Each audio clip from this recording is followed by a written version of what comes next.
Hallelujah, praise the Lord. प्रभु का नाम का स्तुति हो। इस सुंदर दिन के लिए मैं प्रभु को धन्यवाद करता हूँ और आप सब यहाँ पर आए प्रभु का मीठे और मधुर नाम में आप सभी का धन्यवाद करता हूँ। आज का सुवचन का सेवकाई के लिए प्रभु के चरणों में मैं धन्यवाद करता हूँ। आइए बाइबल अपने हाथों में ले और कहें, प्रभु इस जीवित वचन के लिए धन्यवाद। ये वचन मेरे पांव के लिए दीपक, मेरे मार्ग के लिए उजियाला है। आज भी इस वचन से मैं सिखाए जाने वाला हूँ। ये वचन को दिया के समान मेरे हृदय में अधिकाई से बसने दे, ताकि इस जीवित वचन के द्वारा मैं अपना जीवन जी सकूं और इस संसार में चलते फिरते वक्त लोग जब मुझे देखें तो मुझ में प्रभु यीशु दिखे।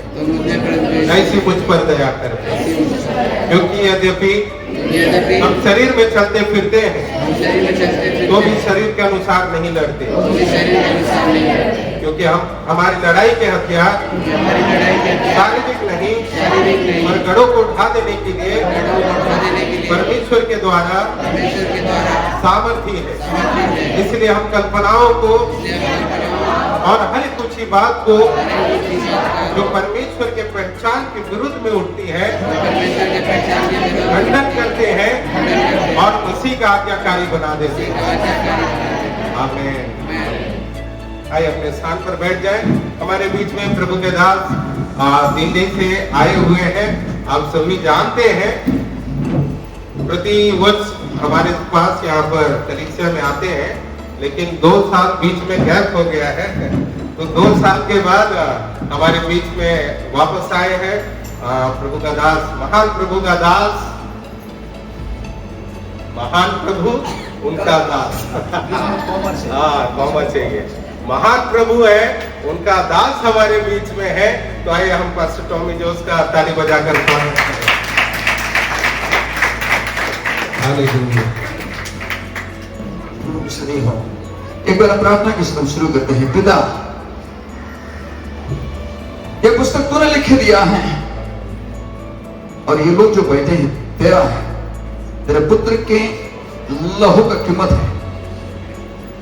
प्रभु तू मेरे मुंह में वजन डाला है, बाबा और तरफ में मरा हुआ तो मुझे जीवित करके इनके सामने खड़ा किया है। तो आज प्रकाशन तेरा ही रहे, आज के वचन तेरा ही रहे। मेरे विचारों को, मेरे भावनाओं को, साथ में मेरे भाई बहनों की भी तेरे आज्ञाकारिता के लिए मैं अधीन करता हूं। अन्य आत्मिक ताकतें और मानसिक ताकतें जो मसीह के प्रकाशन के विरोध में यहां उठ रहे हैं, प्रभु यीशु के नाम में मैं उन्हें खंडन करता हूं। यीशु के अधीन हो जा। यीशु इस मंडली का प्रभु है।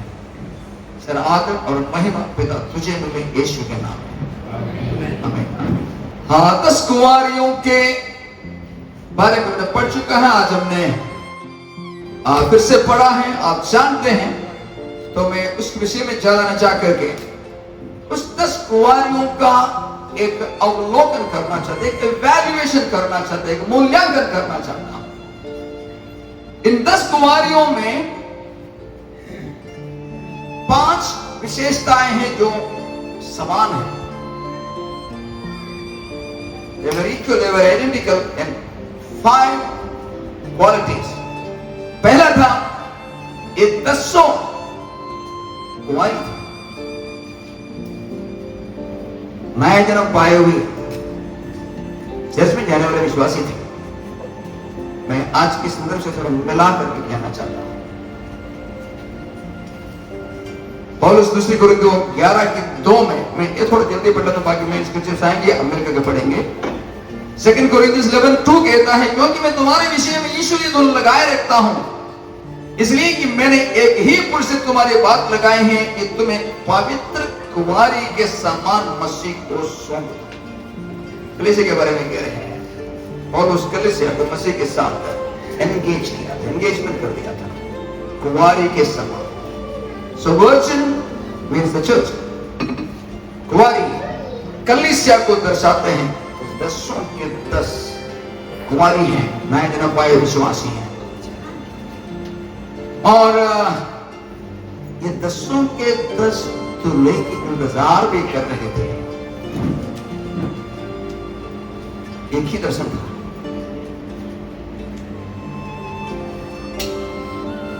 दुल्हा दुल्हे का भेंट करने के लिए तैयारी के साथ, एक ही दर्शन के साथ वे बैठे रहे। आपको मालूम है आज कलीसिया में यूनिटी का बड़ा क्या कहूं, बड़ा एक जोर चल रहा है। लेकिन कहीं यूनिटी की जगह यूनियन तो ना बन जा रहे हैं। एक्चुअली यूनिटी के बजाय थोड़ा सा चिंता मेरे अंदर है, क्योंकि कई पास्टर्स मीटिंग्स में इसमें कुछ कहे तो कैथोलिक लैंग्वेज में कहे तो इक्यूमेनिकल तो ना होते जा रहा है, आत्मा में एकता के बजाय। वे 10 के 10 एक दर्शन के थे। और तीसरी इनकी जो विशेषता है, ये मशाल लिए हुए थे। They had their lamps with them full of oil. तेल भरे हुए मशाल हाथ में लिए हुए थे। वे सबके सब पवित्र आत्मा से परिपूर्ण थे, पवित्र आत्मा का अभिषेक पाए हुए थे, सेवा के लिए पवित्र आत्मा के वरदानों से सुसज्जित थे। Not only they were filled with the Spirit, they were active in the Spirit. आत्मा में वे सक्रिय थे, आत्मा के वरदानों में क्रियाशील थे। पांचवी बात, जब रात आ गया तो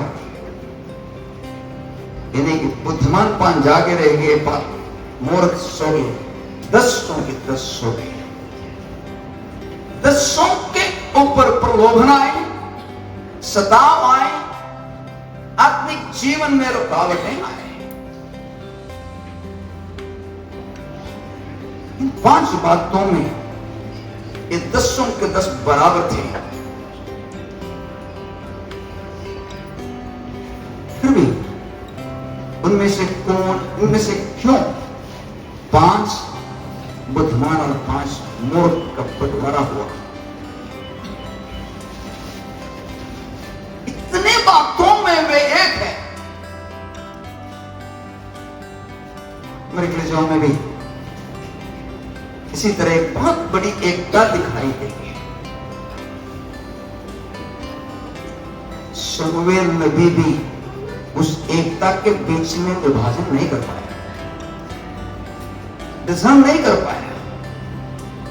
सारे भाइयों की एक ही चीज समझिए, कौन सी बात है इनमें से एकदम बीच में इनको 2 विभाग में बांट दिया? What was that? That made the segregation, made the division between the 5 wise and the 5 foolish. कौन सी चीज थी? Extra ordinary. प्रभु के वचन से हम इस समझने के प्रयास करें। मैं नहीं कह रहा हूं कि जो वचन में कहूंगा वही उसका उत्तर है। पवित्र आत्मा आपको मदद करे, आपके जीवन में वो एक्स्ट्रा ऑयल कौन सा है? मत्ती 5:20, क्योंकि मैं तुमसे कहता हूं, मैथ्यू 5:20, कि यदि तुम्हारी धार्मिकता शास्त्रियों और फरीसियों की धार्मिकता से बढ़कर ना हो तो तुम स्वर्ग के राज्य में कभी प्रवेश करने ना पाओगे। रिलीजियस क्रिश्चियनिटी काफी नहीं है हमें परमेश्वर के राज्य में पहुंचाने के लिए। रिचुअलिस्टिक फैक्ट काफी नहीं है हमें दुल्हे के आगमन के दिन तुरही का आवाज सुनकर भी उसके साथ बादलों में उठा लिए जाने के लिए। तुम्हारी धार्मिकता शास्त्रियों और फरीसियों की धार्मिकता से बढ़कर ना हो। 23 साल तक मैं सोचा था दुनिया की सबसे बड़ी धर्म और सबसे सेवा करने वाले धर्म रोमन कैथोलिक सिस्टम को, रिचुअल को पालन करने से मैं ही स्वर्ग में जाऊंगा। मेरे हिंदू दोस्त को देख करके मैं कहता था, मेरा दोस्त तो नरक में चला जाएगा। हम एक साथ खेलते हैं, एक साथ स्कूल में खाना खाते थे, इतनी प्यारा दोस्त थे, एक ही साथ शरारत करते थे।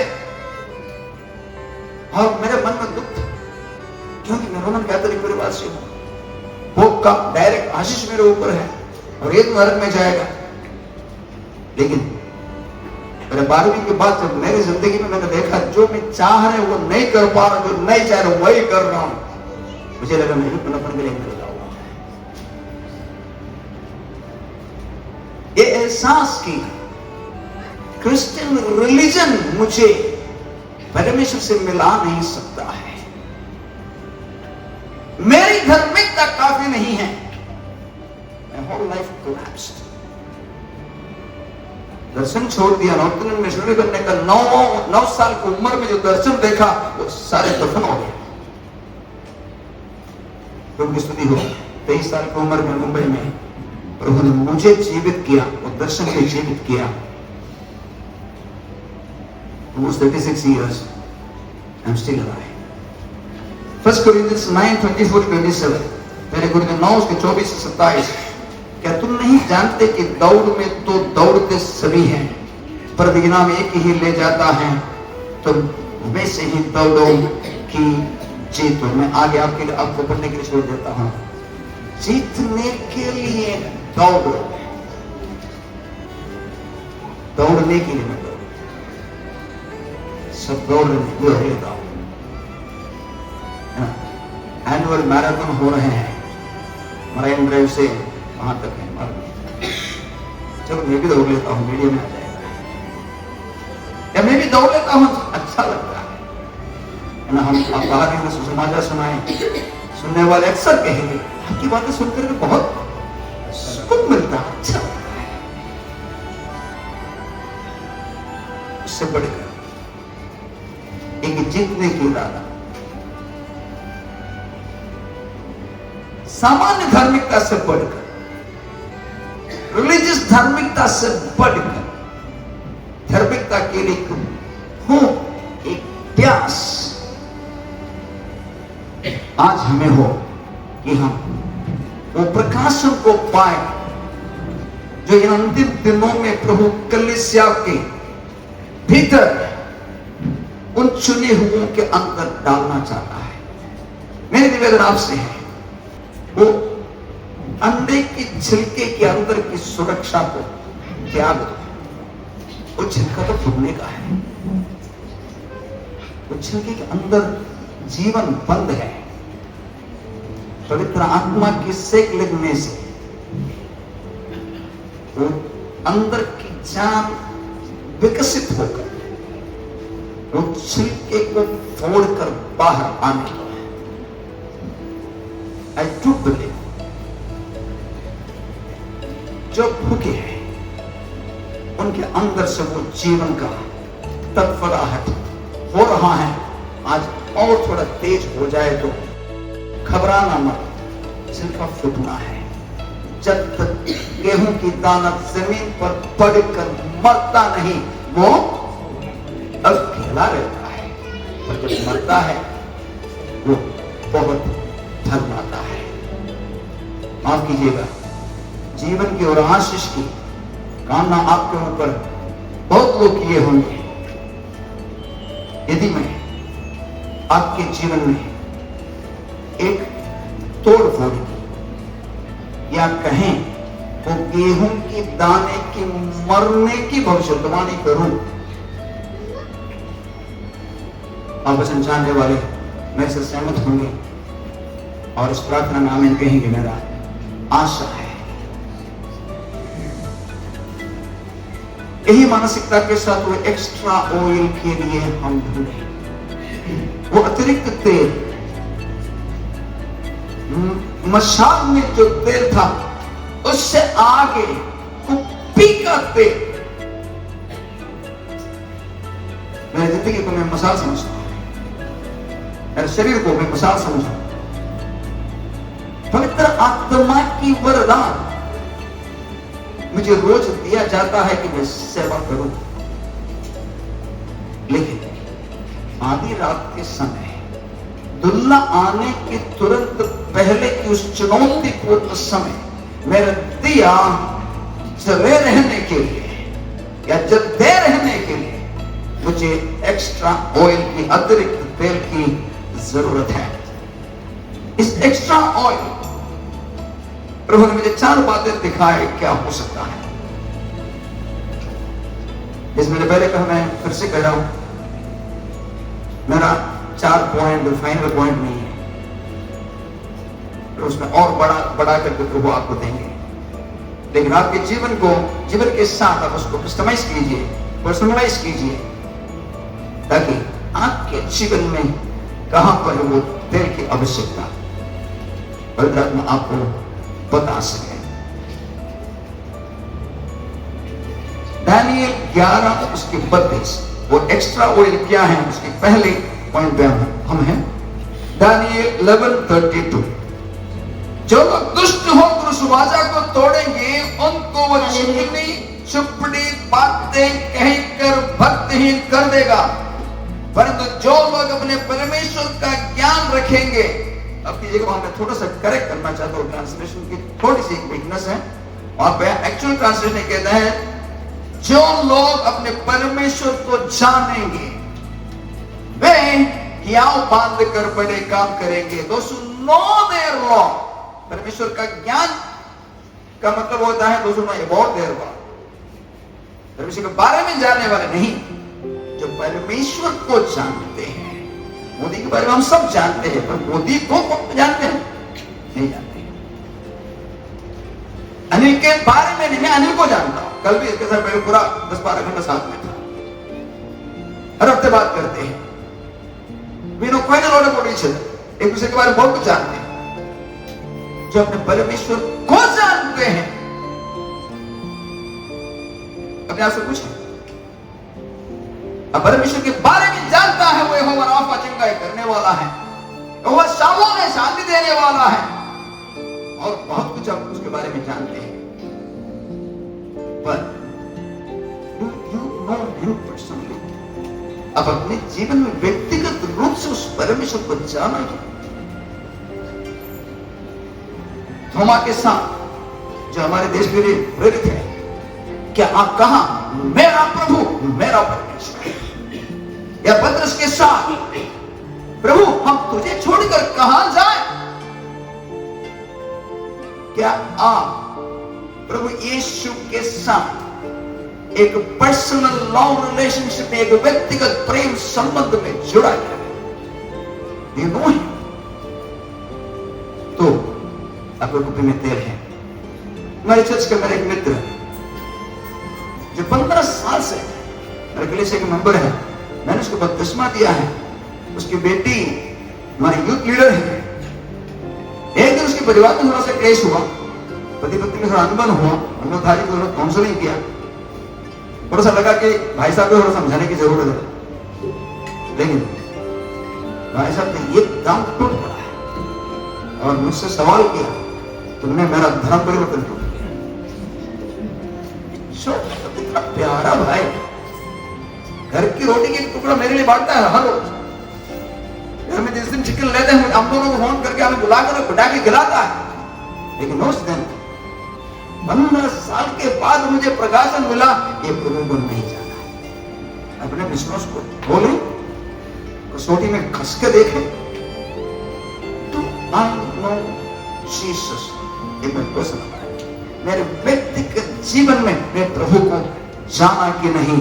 वे जो अपने परमेश्वर को जानेंगे वे यहाँ बांध कर बड़े बड़े काम करेंगे। परमेश्वर को जानने के साथ साथ ये भी जानना जरूरी है कि परमेश्वर की इच्छा क्या है। मेरी पत्नी हमारे पारिवारिक जीवन के 28वां वर्ष में आज भी बोलती है, आपको क्या मालूम है मुझे क्या जरूरत है। मुझे मालूम है गॉड मिशन चर्च में कोई पत्नी ऐसा नहीं बोलेंगी, मैंने आपसे अच्छे बोले, सबसे अच्छे बस सपोर्ट देते तो मैं ही दिल्ली में जाकर गवाही दूंगा, मुंबई की पत्नियां बहुत अच्छी हैं।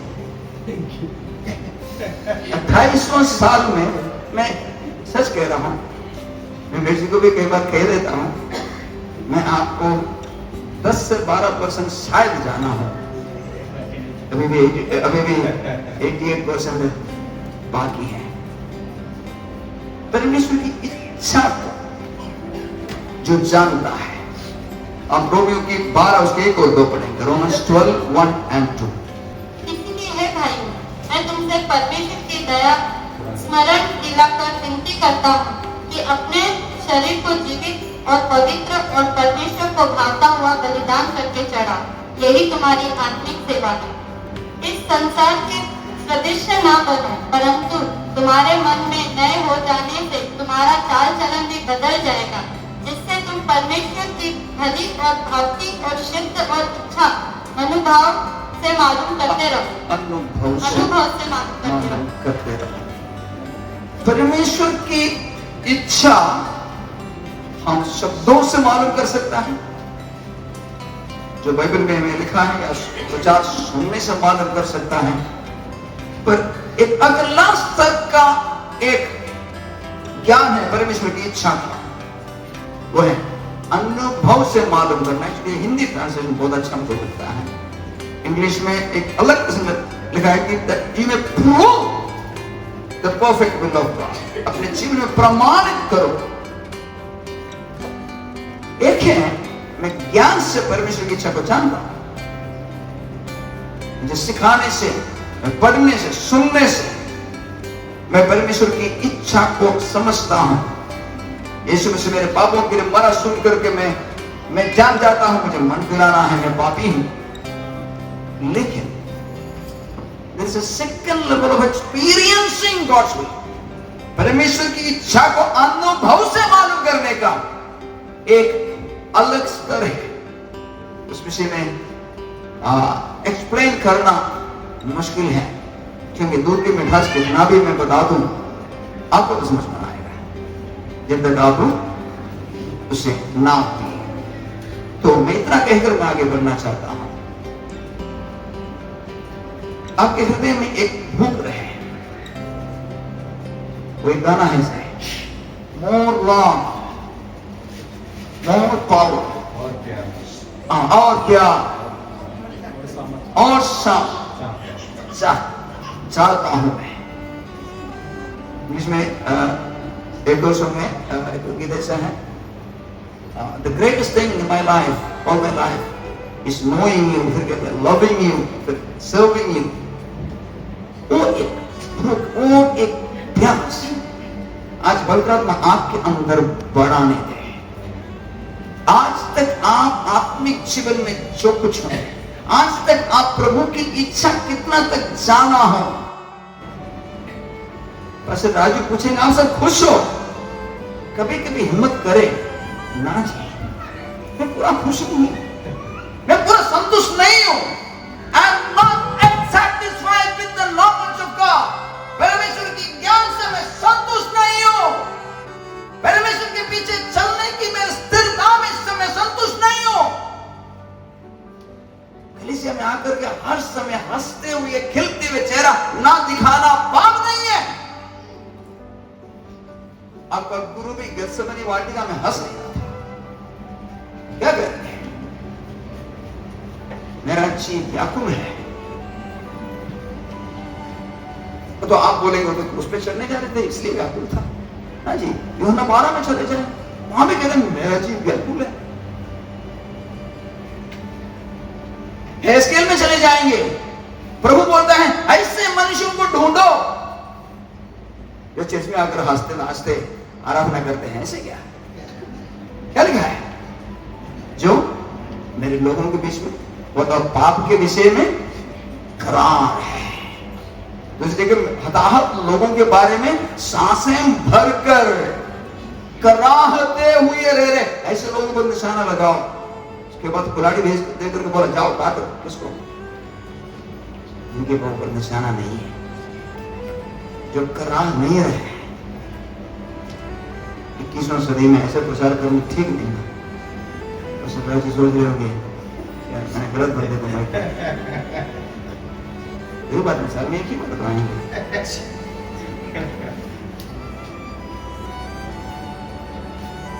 मैं आपको महसूस कर रहा हूं प्रभु वो एक व्यक्ति को ढूंढ रहे हैं, शायद इन दिनों में पा भी रहे हैं, और उनको अभिषेक कर कर देश के कोने कोने में ठहरा रहे हैं, जो देश के निमित्त प्रभु और देश के बीच में दरार में खड़े होकर के देश के पाप के विषय में प्रभु के सामने विनती करते हैं। मैं कई बार सोचा प्रभु ये भारत देश इंडिया की सबसे बड़ा एक्सपोर्टर है, किस बात की? मूर्ति पूजा की सबसे बड़ा निर्यातक है। ओबामा का हाथ में भी पकड़ा गया, योगा भोगा सारे इंडिया से इतने बड़ी पैमाने में एक्सपोर्ट हो रहा है, निर्यात हो रहा है, तो भी सबों को हमारा यहां रिपीट क्यों नहीं हुआ? क्यों? हां तो गंधक की वर्षा इंडिया में हुआ नहीं, यहां अपने मासूम बच्चों को अपने देवता के लिए बलि चढ़ाया जा रहा है।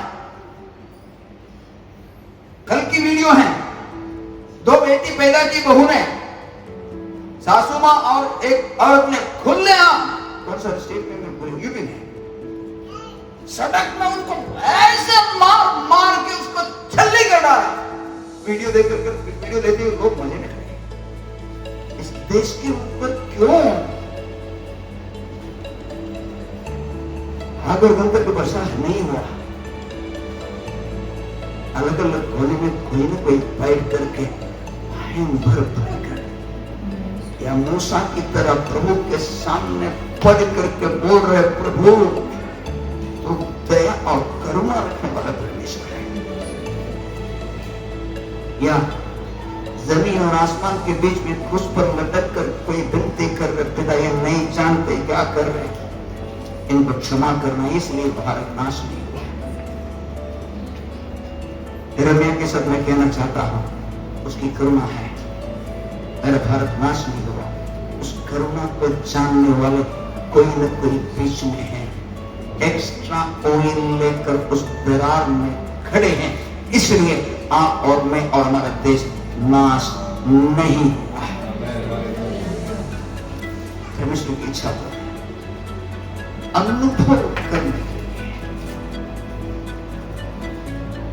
और उसकी शब्दों में फिलिप्पियों 3 अध्याय में अपनी सारी श्रेष्ठताओं का वर्णन करने के बाद वो कहता है, मैं हानि समझता हूं, मुझे कहता है डम, मुझे थोड़ा समझता हूं, उसका एक्चुअली डम शब्द को मालूम, गोबर समझता हूं, बच्चा समझता हूं, ताकि मैं मसीह को पाऊं। और आगे चलकर कई बातें हैं, लास्ट में कहता है that I may know the fellowship of his suffering, उसके दुखों में सहभागी हो जाऊं, फिर चल करके उसकी मृत्यु की समानता में उसके साथ जुड़ जाऊं।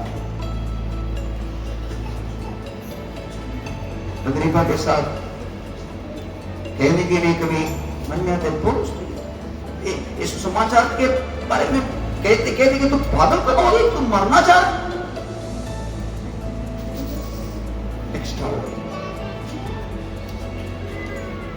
परमेश्वर की इच्छा की और एक गहरी प्रकाश की, जीना मसीह है, मरना दो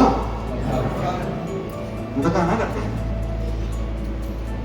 क्रूस भाग्यशु की पीछे चल रहा है, पर क्रूस आते तो प्रभु ये कटोरा मेरे सामने से हटे जा रहे हैं।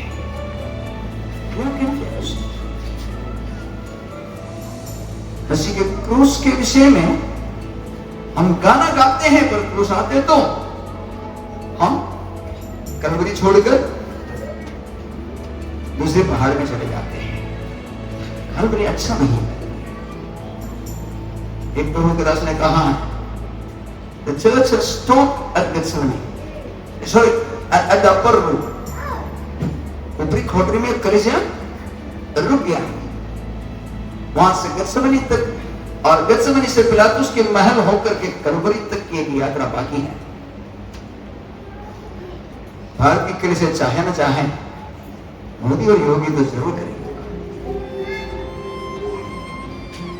कलीसिया तैयार हो जाए। ऊपरी खोटरी का प्रभु के साथ मुलाकात हमारा हो चुका है। टूटा हुआ शरीर और बहाया हुआ लहू का फायदा हमें मिल चुका है। अब हेजकेल के साथ और 50 कोस आगे जाकर के एड़ी भर से घुटने भर में, फिर कमर भर में, फिर उस नदी में तैरने की समय आ गया है। माफ कीजिए, मैं पेंटेकोस्टल नदी के बारे में नहीं कह रहा हूं, दुबई की नदी के बारे में कह रहा हूं। पेंटेकोस्टल नदी पवित्र आत्मा के वरदान में रुक गया, अन्य भाषा में आवाज वरदानों में रुक गया। But there is a deeper experiencing of the outpouring of the Holy Spirit। जो मुझ पर विश्वास करेगा उनके अंदर से बहने वाले एक नदी है, जिसे पी करके भारत देश का उद्धार होगा, जिसे पी करके भारत के एक एक नागरिक जीवन पाएगा। वो नदी आपके अंदर से बहने की उस उच्च कोटि का अनुभव है। परमेश्वर की उस इच्छा को अनुभव करने के लिए प्रभु हमें मदद करें।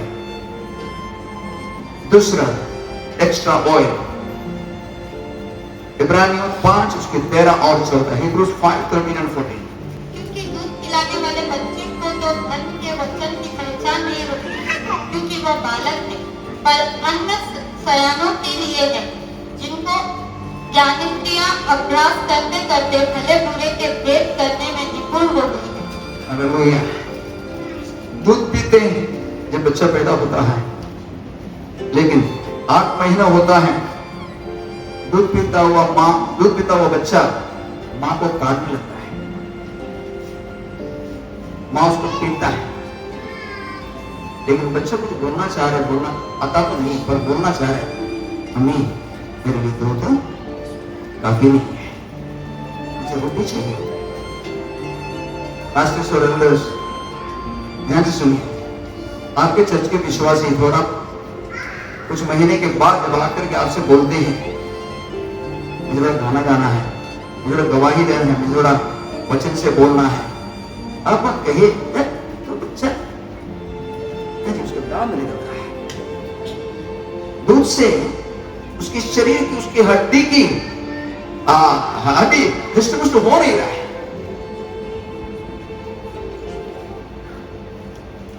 इस विषय में ज्यादा कहने के लिए वक्त नहीं है। आपके अंतर बढ़ता हुआ एक बुलाहट, जी के शब्दों में लेना चाहता हूं। Church is a flowing river, not a stagnant lake. कलीसिया एक बहता हुआ नदी है, इट्स अ प्रोग्रेसिव थिंग, एक प्रगतिशील चीज है। वो रुककर एक स्थायी जगह में सीमित रहने वाला एक तालाब नहीं है। तालाब के पानी आप पीते हैं, नदी के पानी हम पीते हैं, क्योंकि बहता हुआ पानी साफ रहता है। कलीसिया को बढ़ने का है, दूध से सयानेपन की ओर, खराब भोजन खाकर बढ़ने को है। यहां पे जो लिखा है कि अभ्यास करते करते, ज्ञानेंद्र अभ्यास करते करते भले बुरे में भेद करने में निपुण हो गई है। उसकी जो रूट वर्ड जो है गुमनाक्ष होकर के, उसका मीनिंग ये है, अभ्यास करने का, आत्मिक जीवन में जो अभ्यास करने का जो वो वर्ड का मीनिंग इस प्रकार है, एक व्यायामशाला या खेल कूद के स्कूल में शरीर और मन को पूरी तरह से उखाड़ कर या नंगा कर जोरदार व्यायाम करना। जिम में जाने वाला है ना, लगे उनसे कुछ वो बता देंगे उस समय। वे अपने बॉडी के मसल्स को मजबूत करने के लिए जिम के अंदर जाकर के दरवाजा बंद कर सर कच्चा पहनकर वहां सब कुछ करेगा,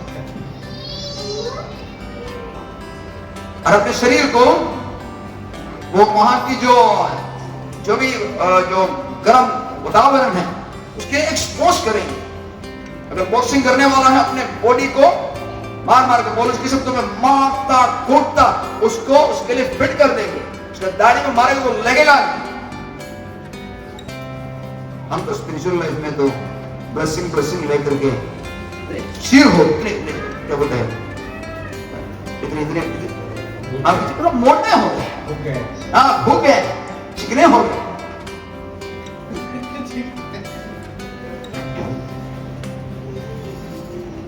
प्रभु ने कुछ और कहा था, अपने आप को इनकार करके कुछ उठा के पीछे चलने के बारे में। Old cross and the new cross करके एक सटायर नहीं कह सकते हैं, एक सरकास्टिक एक आर्टिकल से लिखा है। दोनों क्रूस बराबर दिखने में थोड़ा बहुत बराबर ही है। पुराना क्रूस और ओल्ड रगड़ क्रॉस करके हम गाना गाते हैं, लेकिन हम लेके चलते हैं नया क्रूस जो है। आपने एक छोटा सा एक वीडियो क्लिप देखा होगा, क्रूस उठा के काफी लोग चल रहे हैं, एक एनिमेशन आपने देखा होगा, और एक बंदा बीच में खड़े होकर प्रभु की शिकायत करते हैं, प्रभु क्रूस भारी है। काफी पॉपुलर एक वीडियो है, और जिसमें बैठ कर वो आरी से वो छोटा करने लगता है, थोड़ी देर के बाद थोड़ा और रोने लगता है, फिर खुद को काट लेते हैं। लास्ट में जब खाई पार करने का वक्त आ जाता है, उसका अनुभव, उसका अपना तैयार किया वो नया क्रूस उसके लिए काम नहीं आता है। यहां पर प्रभु ने कहा अपने आप को इनकार कर अपना क्रूस उठाओ, अपने प्लान के अनुसार के क्रूस नहीं, कस्टमाइज्ड क्रूस। मसीह के आगमन में काम नहीं आएगा। Only the old rugged cross, वो पुराना, वो खून लगा हुआ, वो दर्दनाक, वे कहते हैं एक कुंडल भारी है। इस मसीह का कुछ हमें उठाने की जरूरत नहीं है, हम उठा भी नहीं सकते। पर यीशु मसीह ने दूसरे एक जगह पर कहा था, मेरा जीव अपने ऊपर उठा रहा है, जिसके तुझे छोड़कर खुद करा है। वो क्रूस उठाकर यीशु के पीछे चले। इस शरीर को थोड़ा सा बेचैन होने दीजिए। क्या मसीह थोड़ा आंसू बहाना कोई गलत तो नहीं ना? शायद नबी को गलती हुआ होगा जब उसने मांगा कि मेरे सर पानी से भर जाए।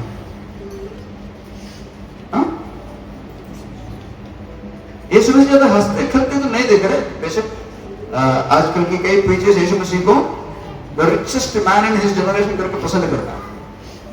अपने जमाने का सबसे अमीर आदमी करके यीशु मसीह को पसंद करता है, क्योंकि यीशु मसीह ने जो चोगा पहना था वो तो विदाउट स्टिच था, क्या बोलते उसको, सिलाई नहीं था। वो तो कहते सब राजा लोग पहनते थे। इसलिए यीशु मसीह के बाप जो यूसुफ जो है अपने जमाने का सबसे बड़ा फर्नीचर मर्चेंट था। मैं उस यीशु मसीह को नहीं जानता, मैं उस यीशु मसीह को जानता हूं जो हमारे समान सब बातों में परखा गया था, जो हमें स्वर्ग में पहुंचाने के लिए खुद स्वर्ग से नीचे उतर आया था, हमें जीवन देने के लिए खुद मौत सहा था। उस यीशु को मैं जानता हूं और उस यीशु के पीछे चलना मुझे अच्छा लगता है। उससे मैं विश्राम पाता हूं और आज आप भी वही विश्राम पाएंगे। इसके लिए गुमनाशो अपने आत्मिक शरीर को अभ्यास के द्वारा मारते कूदते आत्मा के वश में लाकर एक्स्ट्रा तेल भरते जाए। तीसरा, एक्स्ट्रा ऑयल। मत्ती 7:21, मैथ्यू 7:21। जो मुझे से हे प्रभु कहता है, उनमें से हर एक स्वर्ग के राज्य में प्रवेश ना करेगा, परंतु वही जो मेरे स्वर्गीय पिता की इच्छा पर चलता है। The extra oil of obedience, आज्ञाकारिता का वो अतिरिक्त तेल। आपके कुप्पी में भरा रहे। हमने पहले देखा था परमेश्वर का और उसकी इच्छा का ज्ञान का एक्स्ट्रा तेल, और दूसरा हमने देखा था अभ्यास किए गए ज्ञानेंद्रियां, ट्रेन्ड सेंसेस, अभ्यास किए हुए आत्मिक इंद्रियों का एक्स्ट्रा तेल, और तीसरा आज्ञाकारिता की एक्स्ट्रा तेल। और यहां पर साफ लिखा है जो मुझसे हे प्रभु कहते तो उनमें से हर एक स्वर्ग के राज्य में प्रवेश न करेगा। बाकी सब बातों में आप क्वालिफाइड हैं, बुद्धिमानों के साथ साथ। एक छोटी सी बात, और आप कहते हैं कि परमेश्वर इतनी दुष्ट नहीं है कि मेरी एक छोटी सी बात को लेकर के मैं बाहर रह जाए। और मजनू को बोलेंगे तो हम बड़े परेशान हो जाएंगे। तुम पवित्रताई के बिना परमेश्वर के राज्य को नहीं देखेंगे। जो परमेश्वर से जन्मा है वो पाप नहीं करता है। मैं इत्यादि वचनों में भी चर्चा नहीं करना चाहूंगा, पर आप इस विषय में प्रार्थना करें। पर ओबीडियंस, इंस्टेंट ओबीडियंस, तत्समय का उस समय की आज्ञाकारिता, जब प्रभु बात करता है। इसलिए बलराम याद दिलाते हैं, जब तुम आत्मा की आवाज सुनो, मरुभूमि के समान अपने मन को कठोर ना करो। जो मेरे पिता की स्वर्ग की इच्छा पर चलता है वो है जो परमेश्वर के राज्य में प्रवेश करेगा। चौथा एक्स्ट्रा तेल, मैथ्यू 10:22। मेरे नाम के कारण सब लोग तुमसे बैर करेंगे, पर जो अंत तक धीरज धरे रहेगा उसी का उद्धार होगा। सब कुछ पूरा करके तुम स्थिर धीरज के साथ, जब आप देख रहे हैं मशाल के तेल खत्म हो रहे हैं, जब आप देख रहे हैं आधी रात हो रहे हैं, अभी चंद राज्यों में एंटी कन्वर्शन बिल पास हुआ है। अभी नेशनल लेवल पे वो लोग पास करने के लिए प्रेशर हो रहे हैं, जगह जगह से उसके लिए पुकार हो रहे हैं। और अगर तुरंत ना हुआ तो भी 2024 के बाद ना होंगे हम। गलत आश्वासन अपने आप को देकर बैठे ना, क्योंकि प्रभु तो अपने कलीसिया को बेदाग बेजुरी पवित्र दुल्हन के रूप में लेने के लिए आ रहे हैं।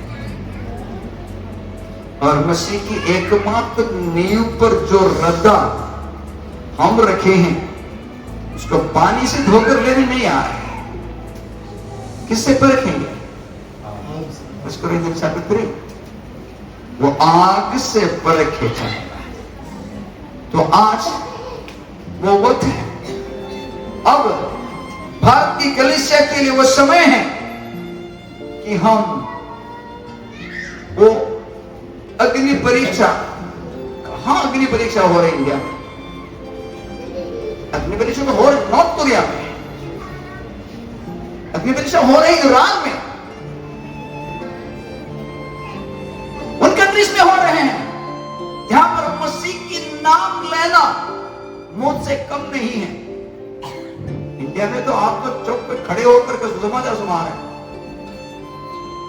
यूपी के अंदर हमारा एक जवान लड़का सुशील फरुखाबाद का मार खाया, उसका गाड़ी घर सब तोड़ दिया। हम पूछ रहे भाई अब तू क्या करेगा? तो बोल रहा हूं जी अब तो हमें पता चला कि होना तो इतना ही है। यूपी प्रभु की महिमा देखना है, जीते मरते हमें तो देखना ही है। फरुखाबाद से एटा में आया, एटा में रहते हुए वो वहां कई जिलों का नाम लेता है। जवान लड़का 22 साल का लड़का, शादीशुदा है, तो समाचार के लिए जीने मरने के लिए तैयार है। धीरज की एक्स्ट्रा तेल लिए हुए दुल्हे के आगमन के लिए तैयार है। मैं और प्रचार करके आपका दिया बुझने से पहले सिर्फ बुझाना नहीं चाहता, अपने दिया जान से अपनी पुत्री मिला के देखें कि अब मेरे पास वो तेल है, मेरे पास जो विश्वास है, मेरे पास जो समर्पण है, मेरे पास परमेश्वर के राज्य के लिए सुसमाचार के प्रति जो जोश है, will take me beyond total of midnight. आधी रात के पार मुझे पहुंचाएगा कि नहीं। यदि हमारे धर्मिता सदुकियों और फरीसियों से बढ़कर ना हो, यदि हमारे कुप्पी में उस बुद्धिमान कुमारियों के समान तेल भरा ना हो, भगवान को बंद करें। अगर चाहे तो अपने स्थान पर खड़े हो जाए। भगवान को काम बंद है। एक प्रभु के दास की छोटी सी गवाही की शब्द में पढ़कर सुनाना चाहता हूं। देश बल्गेरिया की जेल में 13 भयानक वर्ष गुजारने के बाद प्रभु के दास हरल पोपो बाहर निकला और बल्गेरिया की कलीसिया की स्थिति देख करके एक गवाही दी। गुप्त कलीसिया में एक बहुत ही खूबसूरत बात होने लगी। जैसे जैसे सताव की आग तेजी से बढ़ रही थी, वैसे ही कलीसिया के अंदर की भूसा जलाया जा रहा था और केवल गेहूं की दाना बचा रहा। इस सताव ने कलीसिया को शुद्ध किया और विश्वासी भाईचारे की प्रीति के साथ एकजुट हो गए, जैसे पहले सदी की कलीसिया में था। मामूली भिन्नताओं को हटाकर मसीह लोग एक दूसरे से प्रेम करने, एक दूसरे की चिंता करने और एक दूसरे का बोझ उठाने लगे। कोई भी नामधारी या गुनगुना विश्वासी नहीं था। जब विश्वास की कीमत इतनी बड़ी थी तो आधे अधूरे मसीह होने का कोई मतलब ही नहीं था। मसीह में एक ऐसी आत्मिक गहराई और समृद्धि आई जिसे हमने पहले जब हम स्वतंत्र थे कभी नहीं देखा था।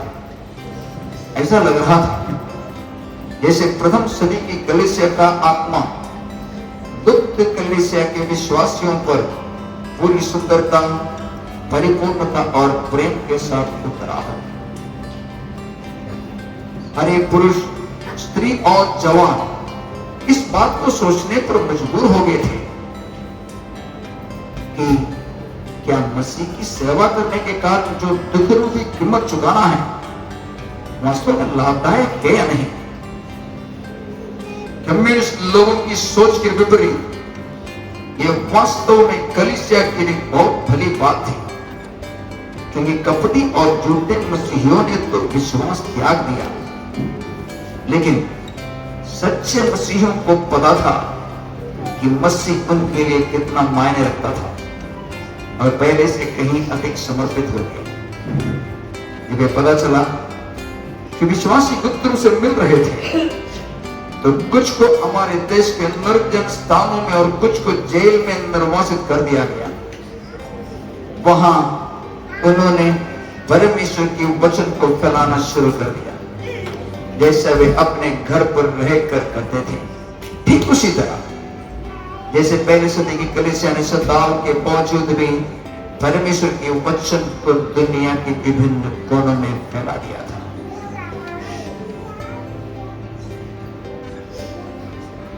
स्वर्गीय पिता, कल्याण कलीसिया के ऊपर तेरा अनुग्रह है। धन्यवाद प्रभु, तो इस कलीसिया का उद्धार किया,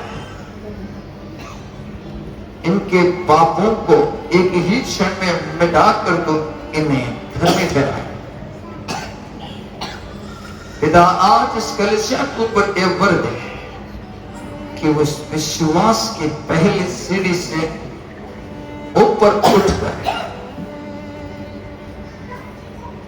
हम मसीह की पहचान में, उसके दिल तोड़ में बढ़ते जाए। इस संसार की सड़ाहट से छुटकर अब पवित्रताएं और सिद्धता की ओर बढ़ते जाए। प्रभु,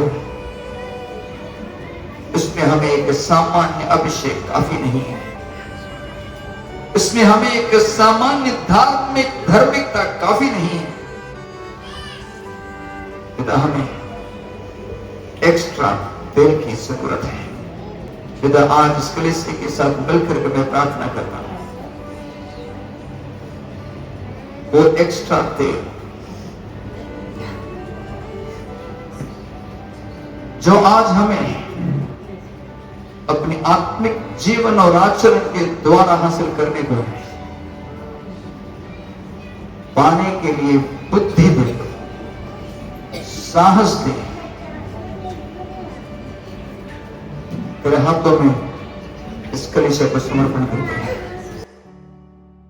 यदि किसी की दिया प्रभु अब टिमटिमाती रही, काला धुआं दे रहा है, आत्मा में उन्हें मदद कर दो कि वो अपनी दया को प्रज्वलित करें। यदि किसी के विश्वास इस समय कमजोर है, प्रभु यीशु के नाम में प्रभु आत्मिक जागृति दे। यदि कोई हार मान रहे हैं, साहस और बल से भर दे प्रभु। अब भूखे हैं, जीवन जल की नदियां हमारे अंदर और हमारे अंदर से बहने इस प्रार्थना को ग्रहण करें प्रभु यीशु के नाम। आमीन, आमीन, आमीन।